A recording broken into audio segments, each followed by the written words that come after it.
The Elves and the Shoemaker. A humble, kind, but poor shoemaker goes to his store one day. He finds a gorgeous pair of shoes which he didn't make. The Elves and the Shoemaker story. Once upon a time, there lived a kind shoemaker who was very, very poor. He was an honest and hard-working man, but he had gone through hard times. His time was very difficult to the extent that he could no longer afford his life. All that was left in his workshop was a scarf of leather, just enough to make a pair of shoes. At sunset, he carefully cut the last piece of his fine leather and placed it on his desk to finish his work the next day. He closed the door of his workshop, sighed, and returned home to be with his wife. The shoemaker sadly said to his wife, "Hold my hand, honey. Let's hope that our luck will change and we will get the great reward we deserve for the many years we have worked." His wife stretched out her hands and gently placed them in her husband's hands, and they wished together from the bottom of their hearts. The shoemaker woke up early the next morning.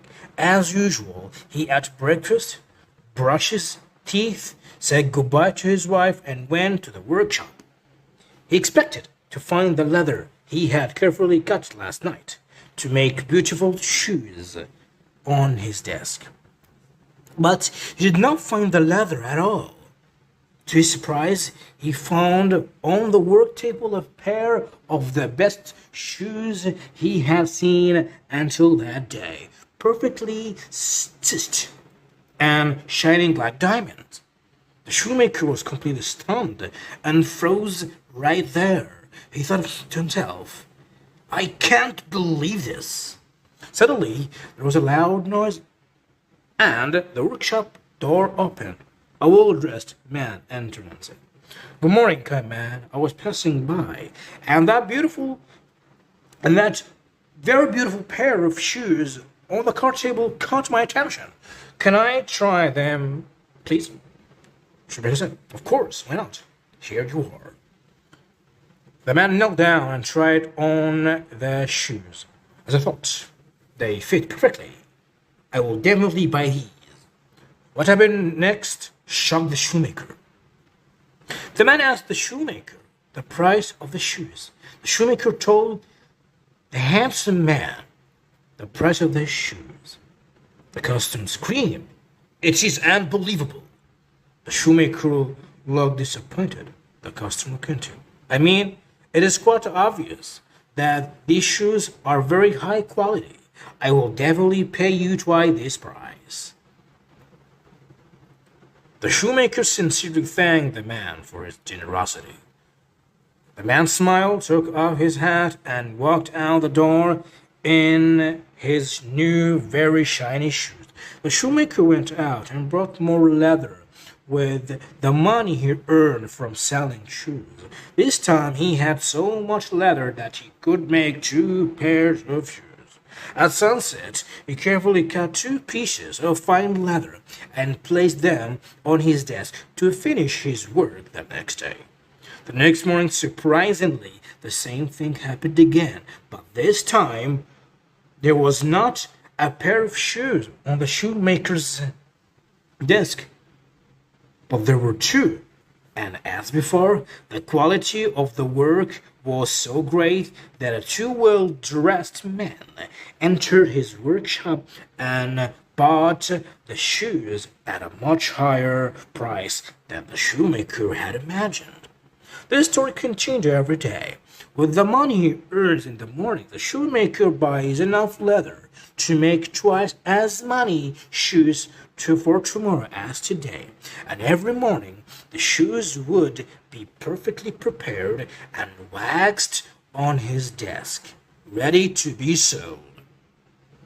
4 pairs 8 pairs, 16 pairs, 32 pairs. This story continued for weeks until the shoemaker sold thousands of pairs of shoes every day, each one more beautiful and classy than the last. The shoemaker and his wife were no longer poor. In fact, they became quite rich, selling all these shoes. One night, the shoemaker turned to his wife and said, "My dear wife, I feel blessed by our recent amazing fortune, and I am eager to know the secret behind the magical making of these beautiful shoes. In this way, we can properly thank the person who sewed these shoes." His wife replied, "How about staying up tonight?" The shoemaker accepted. That night, when the clock showed 12 o'clock, each of them lit a candle, quietly went to the workshop, and sneakily looked inside the workshop through the window. What they saw was really magical and made their mouths open in surprise. An army of beautiful elves filled the workshop. Each elf was no more than 12 centimeters tall and was sitting on a small wooden chair and working diligently. Each elf was sewing a shoe. Each elf was sewing a shoe. They were sewing and hammering and sewing at such a fast speed that it was hard to see their little arms. One of the elves was standing. He neither hammered nor sewed anything. Instead, he stood in the front of the workshop, facing the other elves like an orchestra conductor. He was wearing a tall pink hat and a pointed tip, which had the words, "The Big Elf Boss." Suddenly the candle slipped from the shoemaker's hand and landed on the stone floor with a loud noise. Hearing this voice, all the elves were scared. A moment passed. Then the big elf called out, "Run away! Escape! Very quickly!" What happened was complete chaos. All the elves are running quickly here and there, so that they can quickly escape from the workshop. The shoemaker shouted, "Please wait," his wife said. "We are here to thank you for all your efforts and amazing love you have shown us. We want to show our appreciation and doing something kind." Hearing these words, the fear of the little elf disappeared, and they looked at the big boss elves. The big genie went ahead and said, "We are hungry and our clothes are torn and old. Would you be so kind as to feed us and change our clothes? If you do, we will be forever indebted to you." The shoemaker sat down on the ground until he was as tall as the chief elf.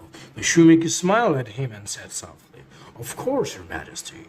We will gladly give you all the food and clothes you want. And please forgive me, but I noticed that your legs are bare, and I want to make a pair of excellent quality shoes for each of your crones. Do you accept this?" The big boss elf smiled and answered, "Sure, this is awesome."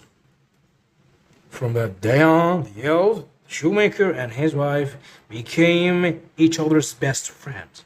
They worked hard and lived a happy,